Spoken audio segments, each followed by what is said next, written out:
Саламатсыздарбы? Бүгүнкү сабагыбызда органикалык кайнал өстүрүүдө кандай зыянкечтерге каршы элдик ыкмаларды колдонуп, чөптөрдөн, натуралдык нерселерден даярдалган уруксат берилген препараттарды жасоо боюнча сабагыбыз бар.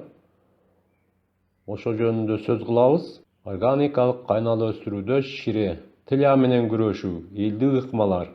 Шире жаш бутакчаларга ушундай өзүнүн жумурткаларын коюп, зыян келтирет, азыкты соруп, мөмөлөрдүн өсүүсүнө зыян келтирет. Кандай ыкмалар бар? Уруксат берилген ушул кир самынды колдонуу. 300 грамм кир самынды сүргүчтөн өткөрүп майдалап, 10 литр чакага 2 литр жылуу суу менен кошуп эритилет. Аралаштырабыз.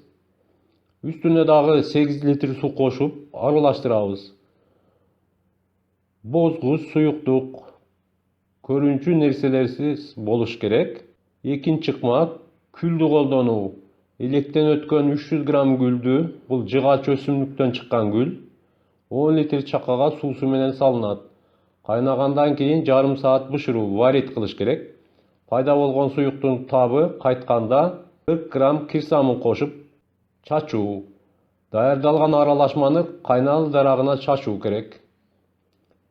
Эскертүү: аралашма чачуу алдынан даярдалыш керек. Көңүл бурганыңыздарга рахмат.